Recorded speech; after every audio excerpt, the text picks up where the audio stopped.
Good afternoon, everybody, and welcome to ICB TV, and I think it's 108. We're going to be looking at a bit more on import and export VAT since we've left the EU and all the EU transition is done and the trade deal's been signed. And I've got a couple of updates to do. So first of all, I've got a lot of notes to go through today for you.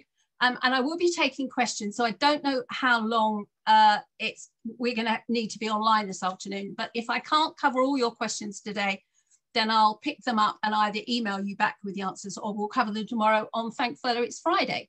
So let me share my screen and get my notes up first of all to see where we are. And where are we? Slideshow. From the beginning. Okay, hopefully everybody can see that. So let's have a look at where we are. And I'm going to do an update on what's happened at the moment. So on the 24th of December, the government signed the EU trade deal. And I haven't read all of it, but I have had a glance through most of it. And there are some things that will probably affect our members. And those are the section on import tariffs. And we're going to look at that today. And there are two other areas that might affect members, but more for anyone who's in farming and fishing. And that's the subsidies of state aid and agreements on that and what's happening with farming and fishing, not actually covering that today. And also provisions for health and travel and healthcare within the EU. So that includes arrangements for foreign workers coming over to the UK and any UK nationals working in the EU. Now, back just before Christmas in December, I did two webinars for you.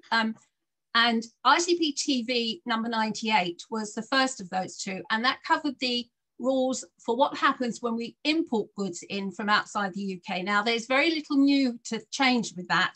I will give a quick recap of what's happened, but very little has changed from what I did in that webinar in December.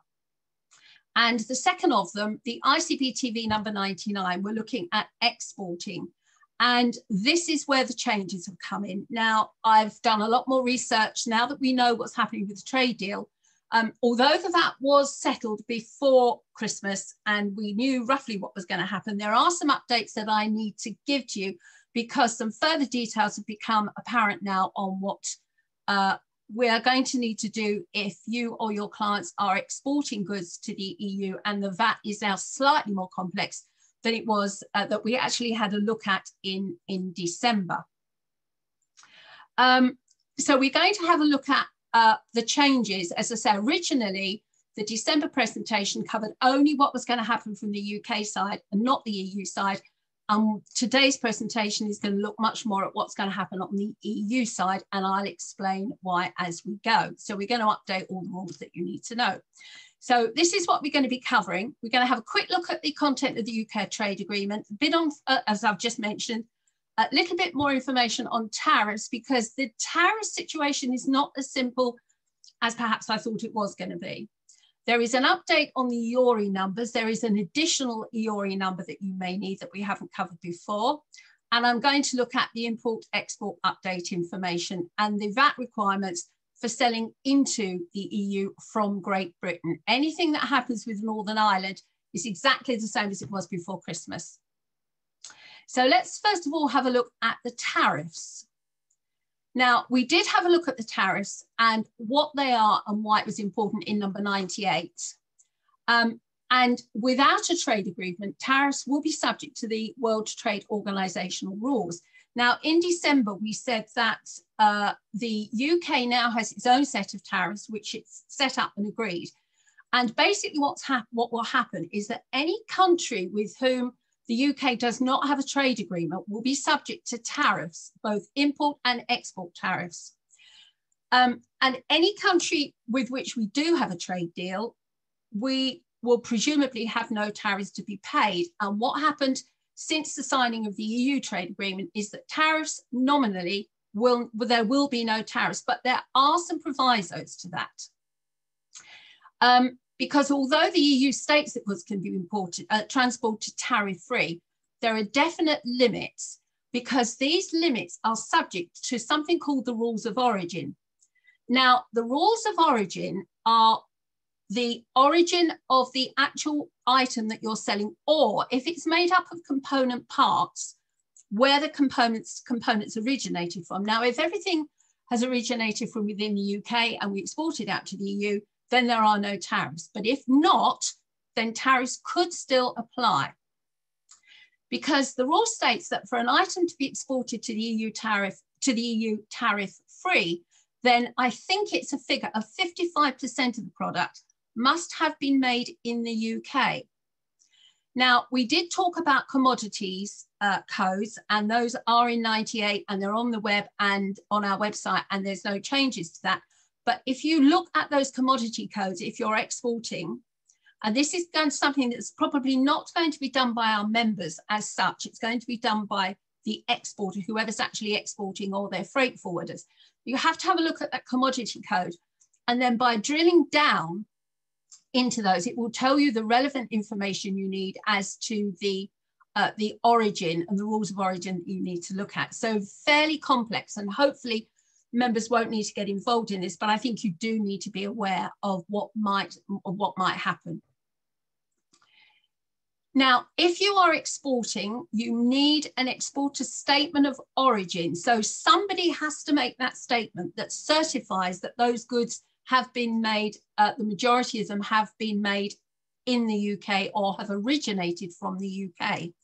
Now, either the exporter can do it, or the company the actual company that's selling the goods can do a self-certification, but there is quite a lot involved in that. Now, therefore, if you are bringing goods into the UK from a country where we may or may not have a trade agreement, you probably will have to pay tariffs on those. And having paid tariffs, you're bringing some raw materials into the country. And they were talking about, for example, the car industry, where cars are being made in the Far East and coming into this country and then maybe being transferred to Europe. Once those goods are made and exported to the EU, if at least 55% of those goods do not or are not originated from within the UK, then further EU tariffs may be applied. So this is not as simple as we first thought when the basic trading agreement says we can trade tariff-free with the EU. So you may or may not be able to do that. Now, the second slight change is to do with the ORI numbers. Now, you have to look at who is the importer of record. So that is who is going to own the goods at the time of physical transfer. Now, if you are bringing goods into the UK, then the UK business must have an EORI number that starts with the letters GB for Great Britain. As I say, Great Britain, not United Kingdom, because Northern Ireland is separate to this.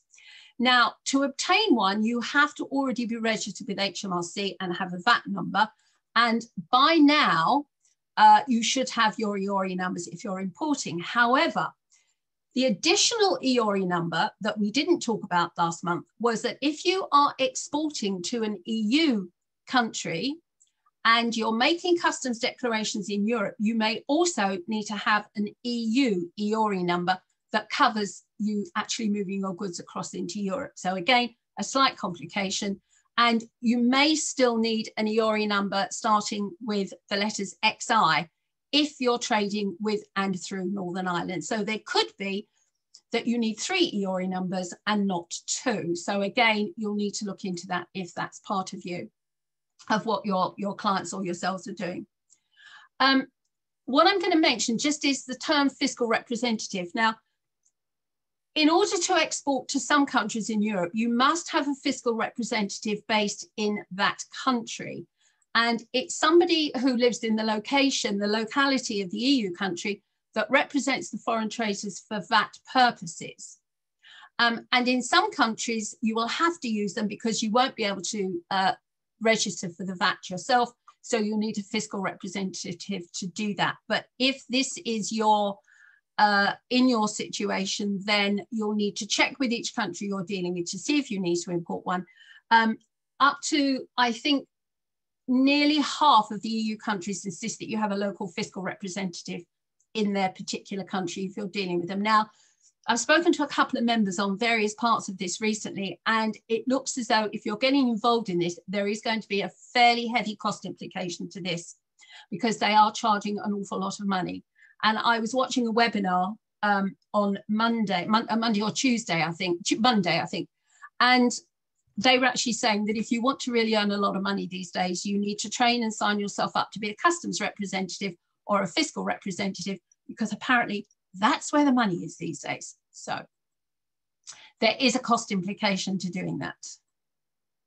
Now, the interesting thing is that if you do have a fiscal representative, that representative is jointly liable for any VAT within that country. So if anything goes wrong from either side, they are as responsible as the exporter is, as the seller is, for getting the VAT right.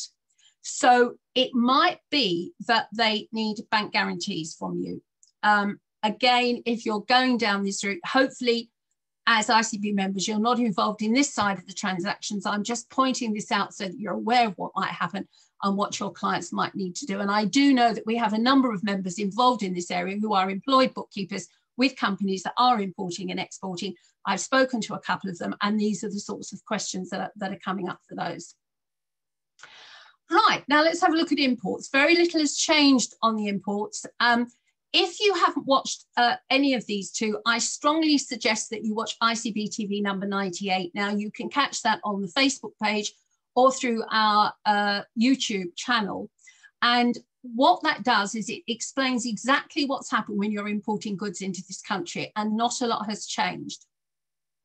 If you're bringing in goods into the country, there must be proper import declarations, customs declarations. You've got to have your VAT and your EORI numbers. They must be there. Now, if a consignment of less than £135 is coming in value, this is the total consignment value without including insurances and transport costs. It's the value of the goods, and it's the total consignment. Now, if that is coming in at less than £135, no import duty is due at the point of entry into the country.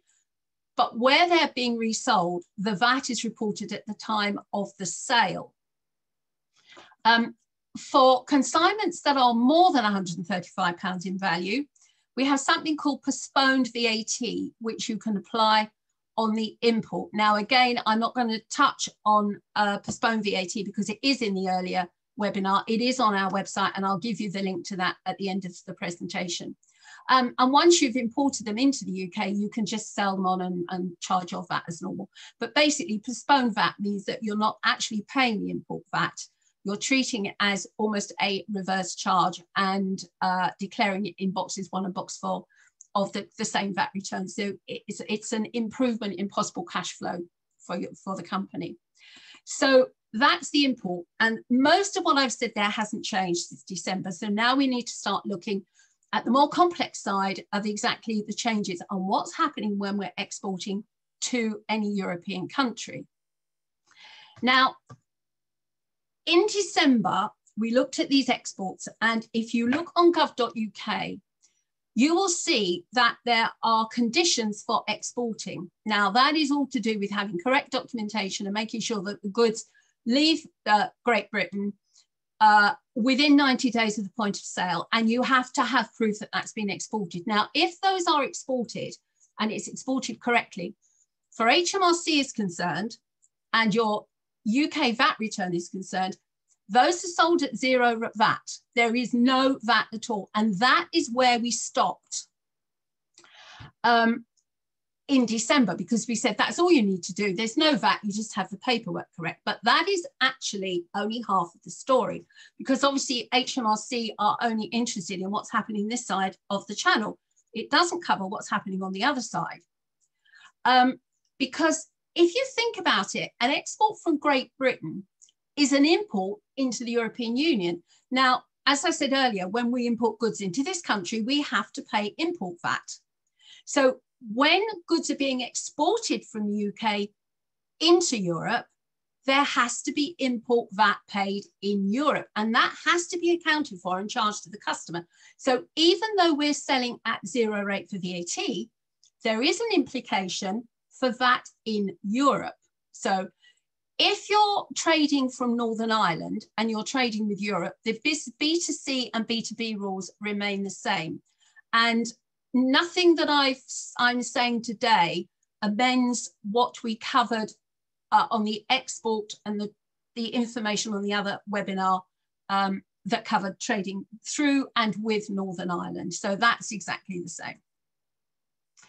So all items imported into the EU are subject to import VAT at the relevant EU country rate. And this has to be paid by either the customer or the exporter before the goods are released for delivery. Otherwise, the goods aren't going to get there. They may not even leave this country. So anyone who is selling and exporting needs to decide how they're going to deal with this for their customers, because the way you deal with this can get very complex. And I'm sure we're going to have to come back and revisit this again at some stage.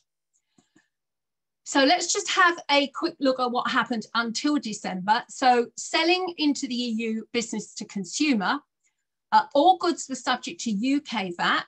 So we sold to a customer in, say, France or Germany or Italy. We charged them EU VAT until the business has sold a sufficient value of goods that it takes it over what's called the distance learning threshold.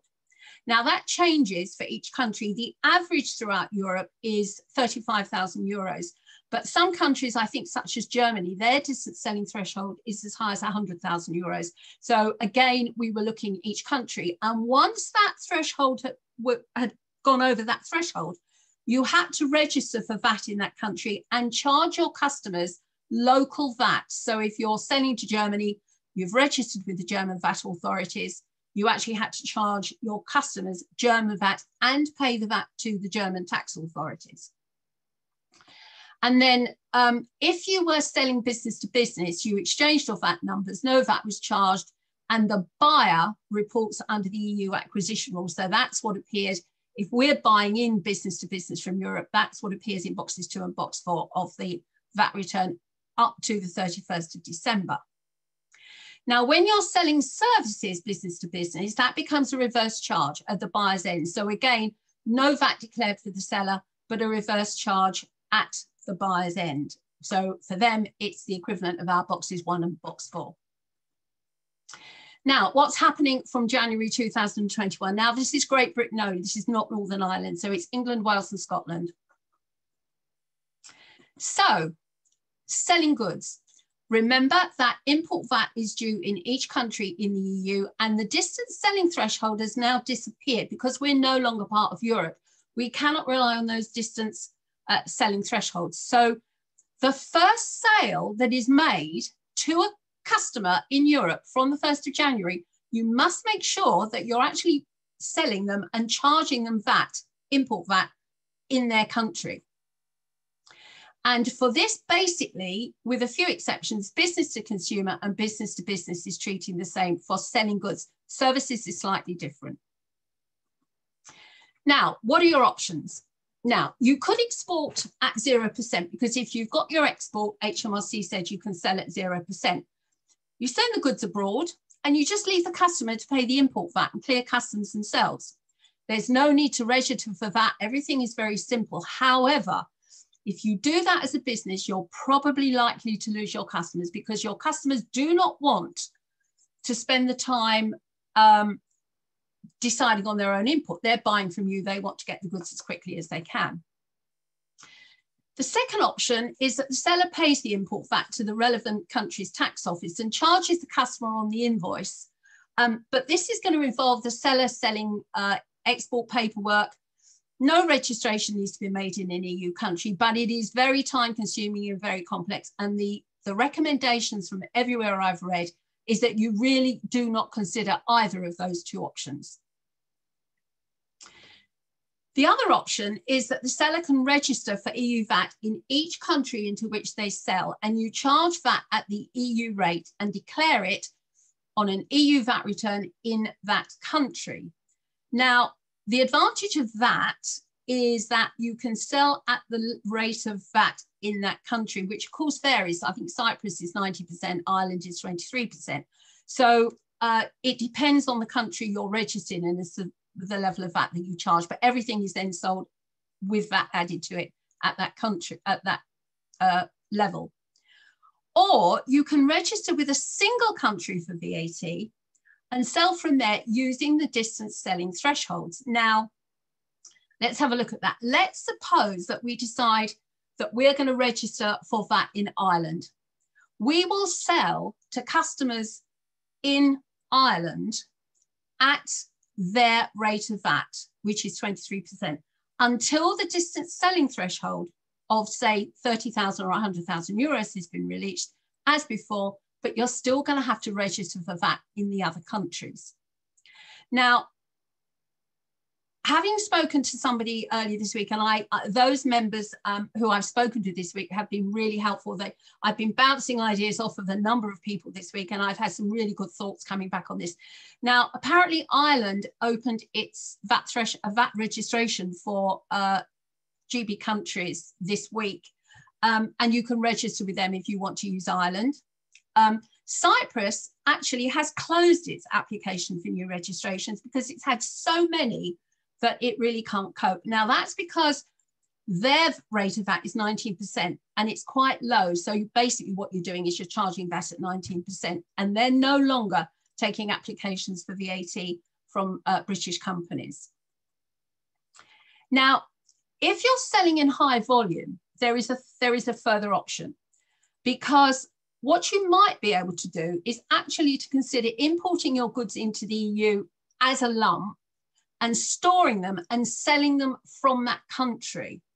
I know we have a number of members have clients who are looking at actually setting up a company in, say, the Netherlands or Germany, somewhere where there is a port and a good fiscal representation system where they can actually set a separate company up. So if your business is purely the selling of goods into Europe, that's something that you might like to consider. Because when you import the good, when you're exporting the goods into, say, the Netherlands, you may not have to pay import VAT, because if you have a company which is registered in the Netherlands, you're paying import VAT to bring them in from Great Britain, but you can have the deferred VAT, so you may not actually have to pay the import VAT. So again, there are a number of options here, and it really will depend on each individual client or company, what you're selling, where you're selling to, and deciding which is the best option. Now, if you're in this situation and you want to talk this through any further, please do contact me, and we'll talk it through further. So if you do register in the EU, as I've said, registering in each country means the customers will pay VAT in their country at their own rate, but this will mean multiple registrations and completions of multiple VAT returns, and some customers will pay more or less VAT than others. Registering in a single country means that the rate of VAT in that country must be charged, which could be higher or lower than the rate in the customer's country, depending on which country is chosen. And once high volume of sales come into play, then the distance selling threshold kicks in. Now, from July 21, this should be made a lot easier, because we've talked about the mini one-stop shop, which is what happens at the moment in this country if you're selling digital services abroad.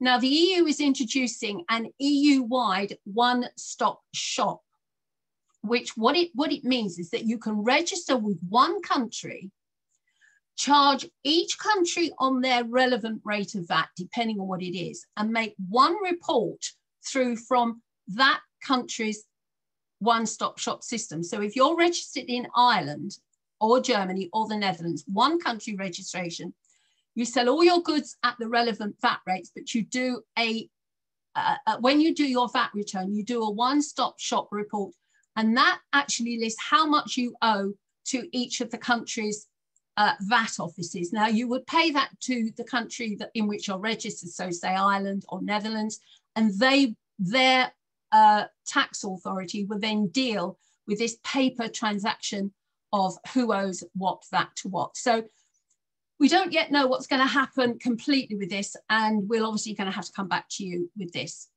a bit later on. Now let's have a look quickly at selling services. So if you're selling services to an EU customer, now this will affect you if you're a member and you're selling your services, you're doing bookkeeping services for someone based abroad. Now there is a proviso to this, because we are going to have to check as to whether your qualifications will be recognised in the European countries, because at the moment, under the trade agreement, there was no allowance for a parity of qualifications. Now, this is going to be looked at within the next 3 months, so this may very well come back that the qualifications are recognised. But if you're selling services, do make sure that you're still covered for that. Now, if you're selling a service on a business to business, actually nothing has changed. At the moment, it's still a reverse charge for the customer or the client in Europe. You charge 0% VAT on your invoice. Previously, when we did business to business services, you had to have a comment on the invoice that this is under the reverse charge.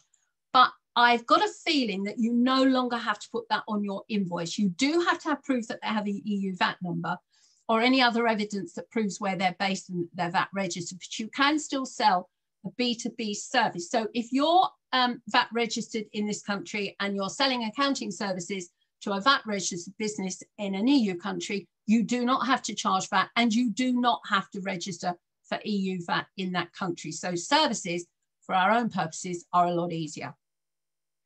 Now, business to consumer services, it's going to depend on the type of service that you're offering.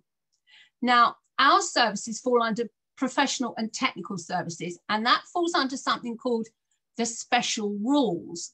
Now, this means that the VAT must be applied where the customer resides. So again, UK VAT doesn't apply, but EU VAT does. So if you are selling accounting services to a private individual who's not a business, you are going to have to apply, charge EU VAT and report it to an EU VAT office. So you can see how complex this is getting. Now, if you're selling digital services, now this is the online streaming of music, anything else like that, and I know we've got members that do that. VAT MOS will still apply, but you can't do that from the UK or from Great Britain because we're now outside the system. So if you're selling digital services, you've got to apply for that in the country and complete their VAT MOS. Now, again, this may change come July. There may be a single system for all sales that are going to be reported through that. But at the moment, again, if you're selling digital services, again, you have got to register for VAT in the country and go into their VAT system. So this is getting more and more complex. Now, there are some issues, and these are the things that we're going to have to come back to that I can't actually give you answers to today. How do you complete the EU VAT return? What information do you need? And how are we actually going to do the bookkeeping for this? Because everything I've covered so far is in theory of how it works and what you've got to do, how you've got to register, and what you've actually got to provide in the form of paperwork and who you have to register with. But it doesn't actually cover how we're actually going to put this through the accounts for clients. And I'm going to have to do a lot more work and come back to you on this as soon as possible, because you might need to open a foreign bank account in the country, particularly if you're using a fiscal representative to do this for you. They are likely to be paying in euros into a foreign bank account rather than your UK bank account. Now, whatever happens with this, we are now into dealing with currency exchange rate fluctuations, because at the time of invoice, you might have one currency conversion rate, and by the time the customer pays, it might have changed. And anyone who's done multi-currency bookkeeping will know that that's something that you have to actually wait and see what the figures are that come through the bank account when you reconcile the bank to see what your currency conversion rate actually is. And what happens then is you have an expense account called profit or loss on currency conversions, and you are constantly amending this to keep your bank reconciled. You're probably going to incur fairly large bank charges every time you transfer funds, for example, to or from the UK into the bank accounts abroad. You're going to have some fairly hefty bank charges. So these issues we are going to come back with, and I will try and get back to you as soon as possible on this. So let's have a quick look at where we are. Sorry to scare you all. So if you want to learn about import VAT, please go back and have a look at ICB TV number 98. And nothing much has changed from that. And that we went into this in very great detail. For exports, we can confirm that exports are 0 rated in the UK for VAT, but import VAT will be charged on entry to the European Union, whichever country you're going to. So you're going to need to decide how that VAT's going to be paid and if you need to register for VAT in one or more EU countries. Now, unfortunately, I have to say that this came in on the 1st of January. So if you are already selling abroad, you should be getting onto this fairly quickly, because otherwise you might find that the goods that you're exporting aren't going to get to their destination, and you may fall foul of various European laws as far as that's concerned. We need to go back and look at the bookkeeping and the banking entries and cover that again. Now, all of this information is now on our Brexit hub.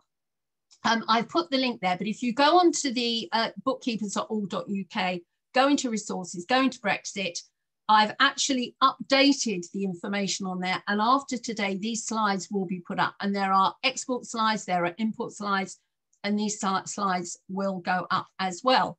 So if I can stop sharing my screen and come back, and thank you for that. I hope it made a reasonable amount of sense.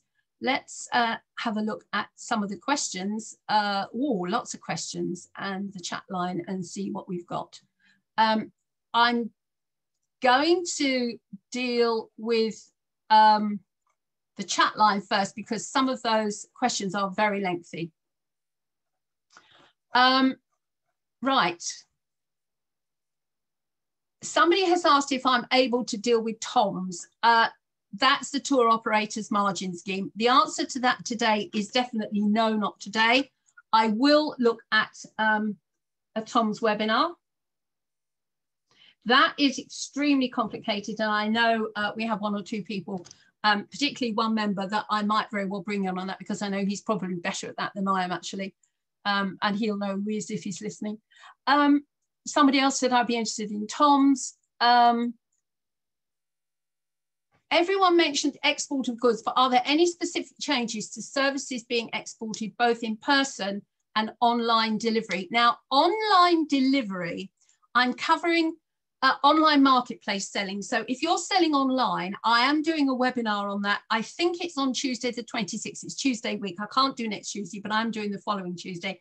And I'm working on a webinar that is purely to do with online selling and how that works, because the rules have changed since the 1st of January. So if you can bear with me, I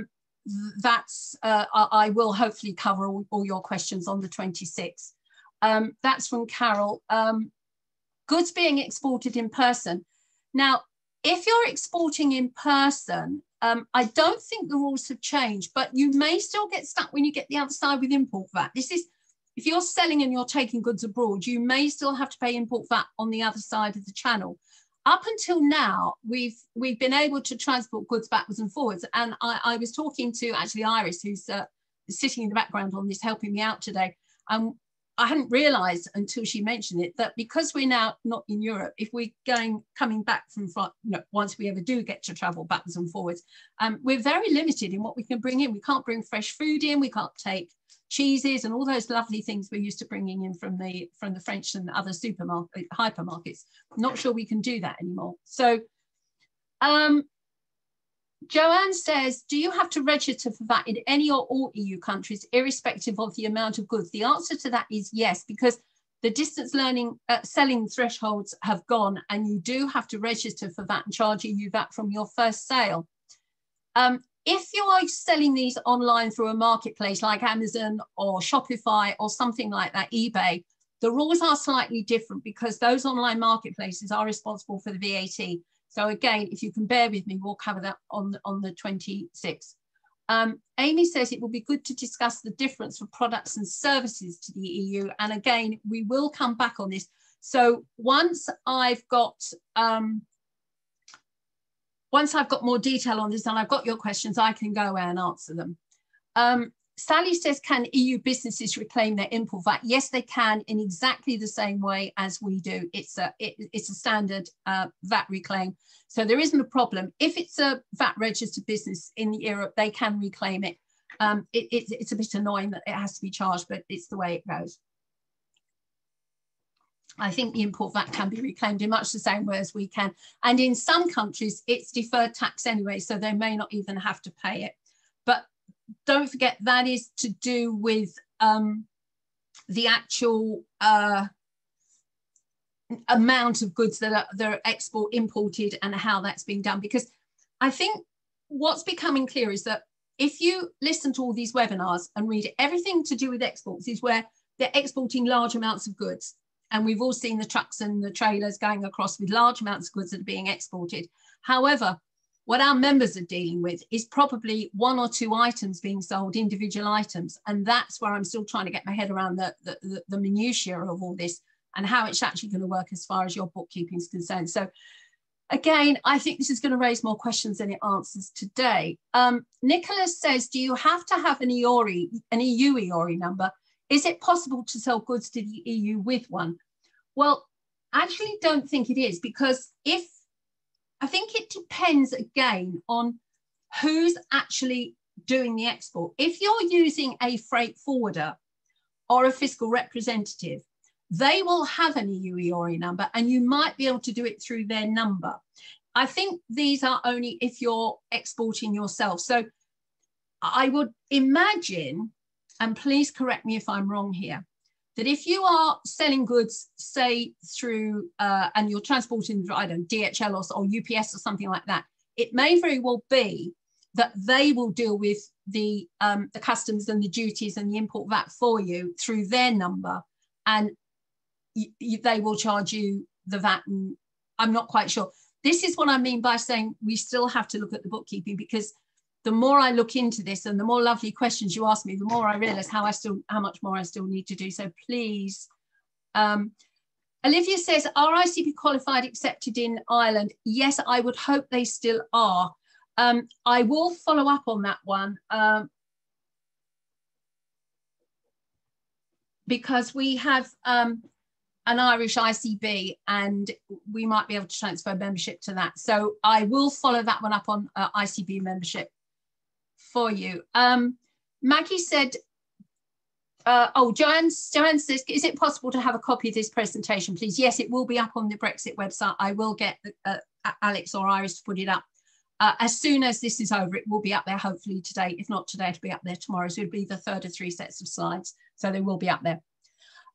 Do we still need to be Intrastat and EC sales returns from the 1st of January? No, you don't, is the answer to that. If you're in GB, if you're in Northern Ireland, yes, you do, because you're still doing that. But EC sales has now gone. And actually, boxes 8 and 9 on the VAT returns have gone as well, because you're not selling goods to the EU. So business to business EU sales has gone.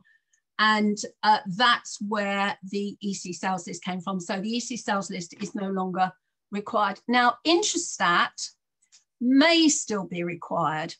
Intrastat is a separate that you do on goods that are coming into the country. And because I think that is more of a statistical thing rather than a tax thing, I have read that Intrastat reports may still be required. So you do need to look into that, because I think the answer to that is yes, they are still needed. Heather says, I have a client who sells their services, crisis management mainly to airlines, to EU B2B clients. When I raise the invoice, do I still use 0%? Yes. If it's a business-to-business service, you can sell at 0%. It's not a reverse charge for you, it's a reverse charge for your client at the other end. So when you invoice them at 0 rate, but they will have to put it as a reverse charge in their country, because they will need to show the VAT. So it's a bit like our import VAT. It's an in and an out. So I think the answer to that is, I don't think, I noticed Kirsty's come up with a question. Kirsty and I were talking about this the other day, and I think we said that you don't actually need to put this reverse charge comment on there, but you do need their EU VAT returns in order to be able to sell the service business to business, but you don't need to put the reverse charge on. They have to deal with it as reverse charge. Kirsty says, I can highly recommend having a bank account with TransferWise. It's receiving euros into GP easy with some very good rates. That's great. Thank you, Kirsty. Anybody else that's got any ideas that, you know, can help this, then please do let us have them. So, yes, we will be putting slides up. Hannah says, when selling digital downloads, is there a threshold that needs to be reached before we need to register for that in the EU? Digital downloads is not part of the distance learning threshold. So you will have to register from day one. And you'll now have to do it with a country. So you select a country in the EU, you register for that, you make your charges through there, you charge that VAT, and then for every country, and then you charge. So if you register in Northern Ireland and sell digital services, you have to then charge the VAT at the level of the country where your customer sits, but you only do one MOS return. And you declare, if you haven't done a MOS return before, you have to list all the countries that you've sold to, all the VAT that you've charged, and then send them that amount of money. And they will then transfer that across to the various tax authorities in each country. Helen says, I didn't blinking vote for it. No, actually, neither did I. Please, could we see the link again at the conclusion? Yes, I'll put the link up. Is it possible to have this recording, as I've hard of hearing and the kids keep interrupting? This will be available for you after this afternoon. I'm not quite sure how quickly it goes up, but it will be available on our Facebook page, and it will be available on our YouTube channel. So if you have signed up as following ICB on Facebook, then you should get a link to it, because I seem to get one automatically. And anyone who's booked in, I think, will also should get an automatic link up to the Facebook page. But it's useful signing up to our Facebook page anyway, so you get lots of updates that are going on. Slightly off topic, is there a list of what each ICB TV episode is focused on? Lee, no, Lee, there isn't, but we are looking at looking at a system whereby we can list them down. It is a bit hit and miss as to what they all are at the moment, but I know we are looking, we've got so many of these now, we're looking at trying to categorize them, so hopefully that won't take up much longer, Lee. Linda says, we sell newsletters both digitally and physically into the EU. Could do with some help on how we should be charging VAT. Linda, I will need to come back to you on this, because I think we've actually spoken about this before, digital newsletters.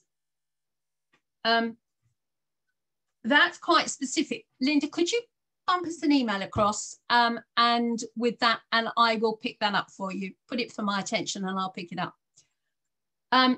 Do you have to have a EU EORI for exports if you're not VAT registered in the UK? If you, yes, I think you do, but it depends. Again, it's going to depend on how you export this. And I think this is going to take a little while for this all to iron itself out.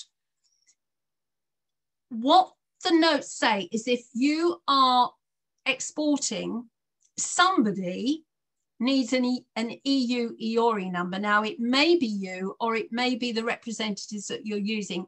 And if you're selling or using a freight forwarding service, it may be that it can be done through their EORI number, but you need to check with who does your deliveries. Who do you use to deliver your products? And that might give you the answer there. That's Jess. Jess has been a great help to me this week. She's come up with a lot of ideas, and I've been bouncing things off of her, and she's been bouncing things off of me. So Jess, I take this opportunity to say thank you for all your help this week, as well as Kirsty, and anyone else that sent me emails. Chanel, have the rules changed for VAT charged for events? I need to check that one. I did see something on events, but I didn't write it down. So I will pick up on events in the EU. Sorry, I don't have an answer to that one, but I will try and get back. That's Chanel. Let me write that down and I'll email you, Chanel. Got that one down. Gosh, you are being busy today. Gosh, I've never had so many people on here. This is really busy today. This is Samantha. I have a client who sells advertising and digital advertising to EU and non-EU clients, B2B. We currently don't charge VAT to EU-based clients. What happens now?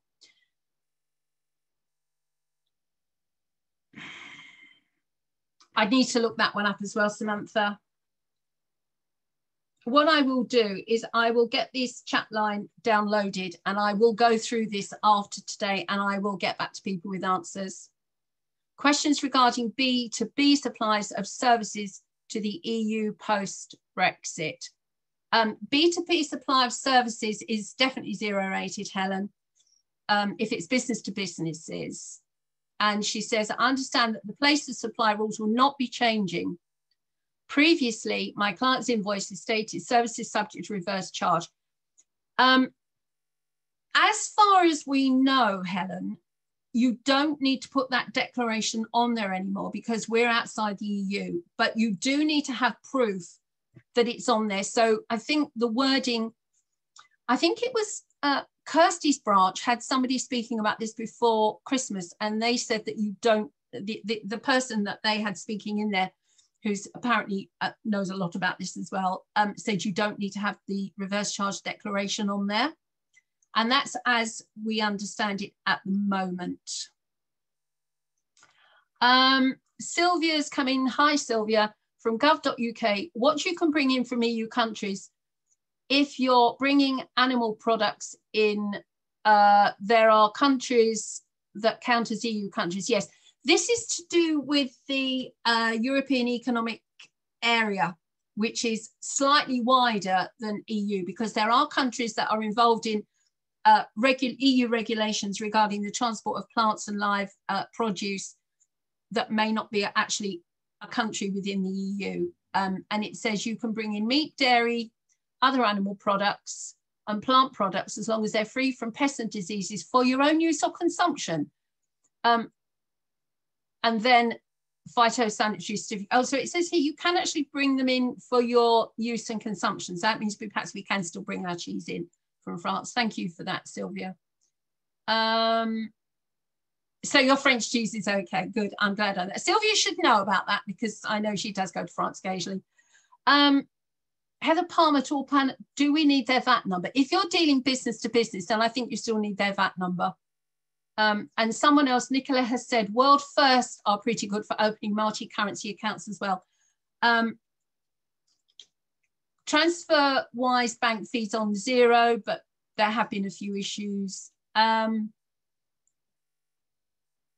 Jane says, I have a client who buys office furniture and soft furnishings from suppliers in Europe, and the supplier sometimes dispatches direct to the customers, some business and some are private. What would be the VAT implications? Any VAT that comes in, any goods that come into this country will have to have import VAT paid on them. And I think it's going to depend on who deals with the import and who's going to deal with the VAT. Jane, I will pick that one up as well and come back to you on that one because that's quite specific. Nicholas says, I've been advised that tax codes say the same in 0, i.e. EC acquisitions at 0. Does everyone agree with this? I think you're going to have to go to your software because I don't know yet whether the software have dealt with new VAT codes. So I haven't looked at the software codes, whether they've changed. I think you're going to have to go back. But basically, perhaps I shouldn't say this, but I think as long as your VAT return is correct, I think the VAT codes, as long as you've got, and it comes out correct in the VAT return, then I can't imagine that there's a particular problem with whichever code you use, as long as it gets you.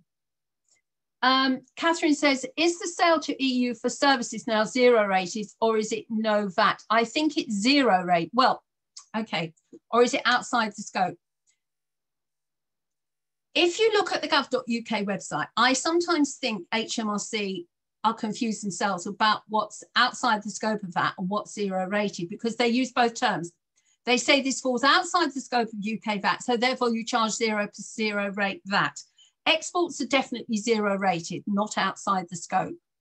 Because if you have something which is outside the scope of VAT, as I understand it, that means it does not appear in the VAT return. But if you're selling goods, that needs to appear in your VAT return. So the only way you're going to get that in there is to put it in as 0 rated. because it's definitely not exempt. So I would still sell these. I've always taught that exports are zero rated. Sarah Douglas says, other softwares like Big Red Cloud do have bank fees in Ireland. Yeah, Big Red Cloud actually is an Irish software, which I have looked at a good few years ago. So certainly for anyone who needs to do, perhaps if you're registering in Ireland, maybe Big Red Cloud is the software package to look at. Sally says, my company has their product manufactured in Portugal, and we are thinking shipping direct from the factory to our wholesale EU customers. Is there triangularization issue? The trouble is, triangularization, for anyone who ever wants to get involved in that, no longer applies to Great Britain because we're outside the EU. And triangularization only applies within Europe. So my gut reaction to that is you will probably need to register in Portugal. Sarah's asked if we can share the answers. Yes, I will try and get these all out for you. Valerie says, zero EC acquisitions tax code. No, you have been advised incorrectly. You will be using the reverse charge VAT code on purchases from the EU business to business to account for the VAT on import. Yes, the import VAT coming this way it is. It's the reverse charge because you have to put the import VAT in box 1 and box 4.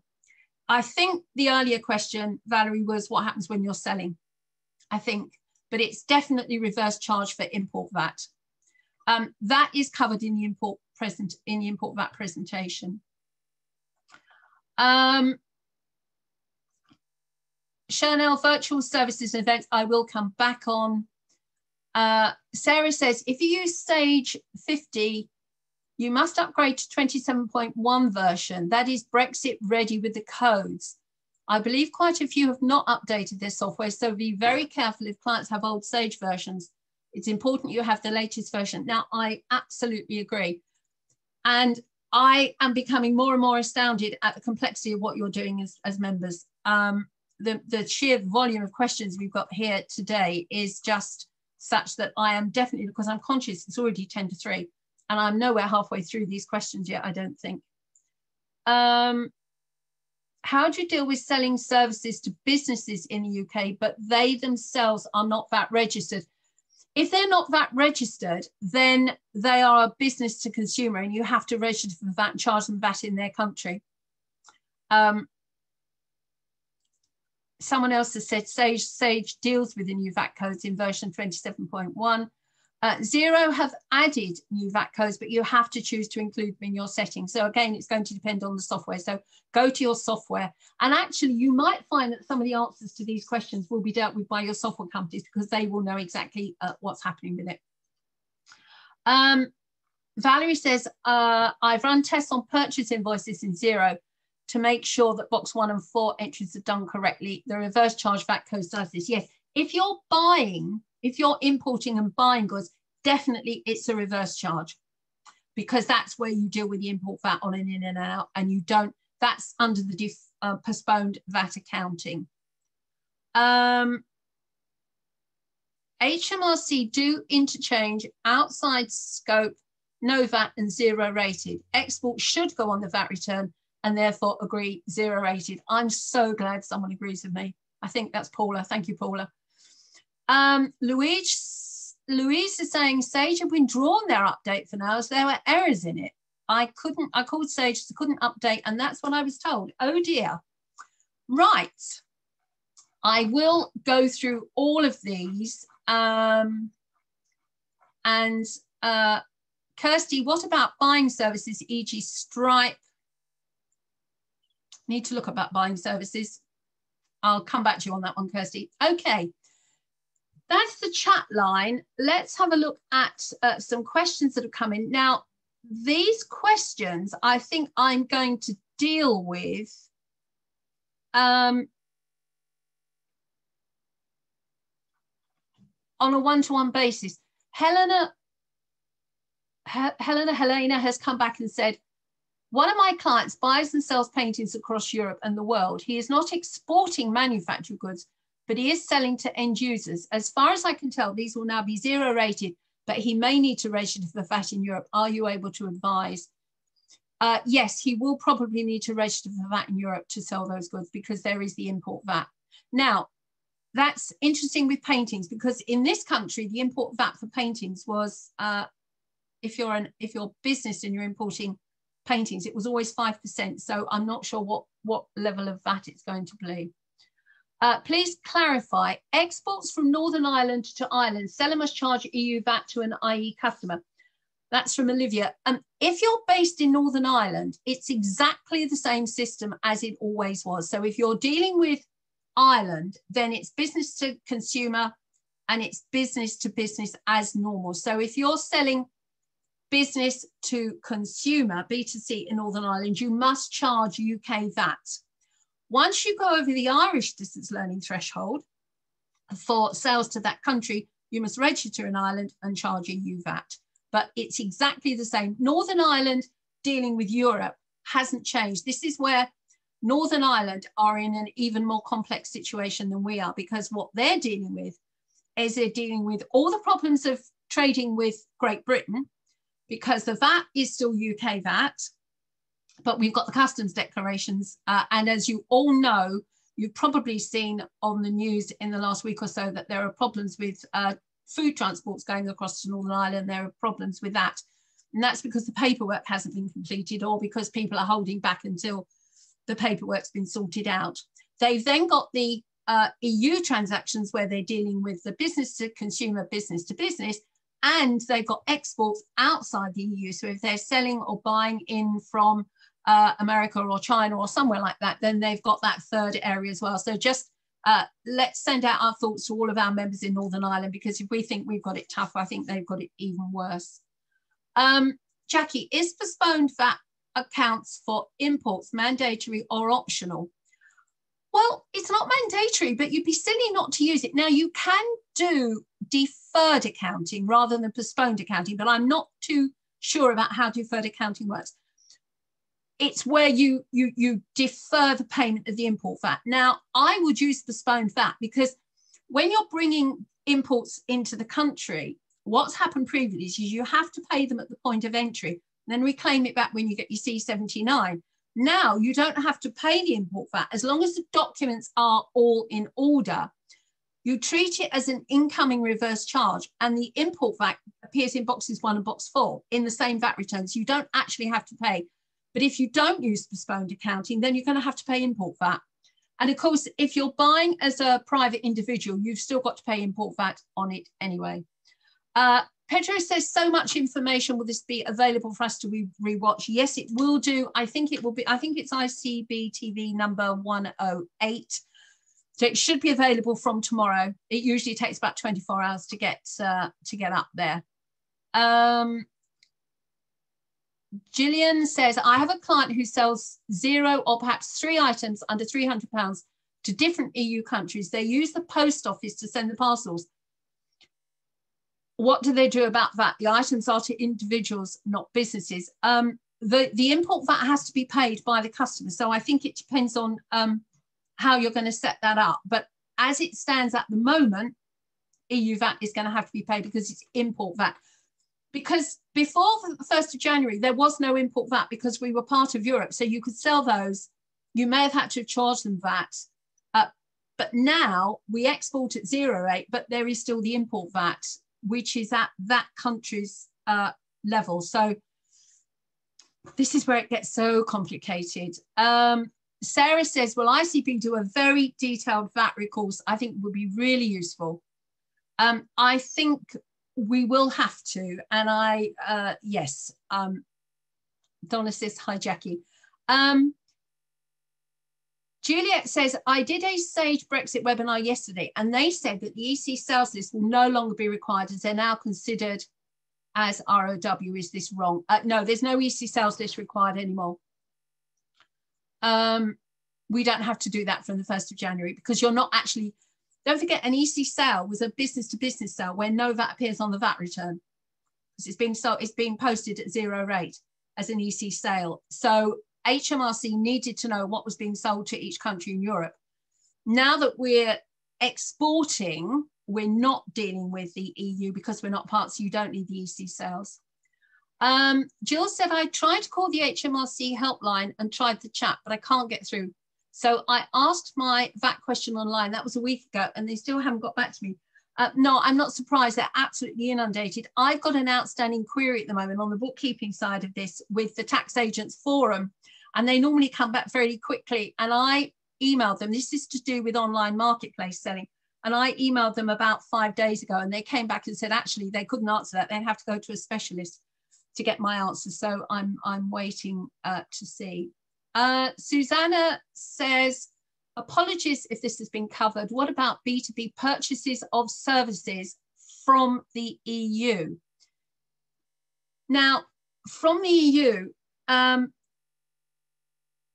it depends on what the EU's rules are on exporting services. It's an export of service for them. So it may be that they'll do the same as we do, that business to business, it will be zero rated, but business to consumer, they'll charge VAT. Or maybe even have to register with us now. I will have to come back and answer these again. Jill, I will have to deal with these. I'm conscious of the time. There are so many questions.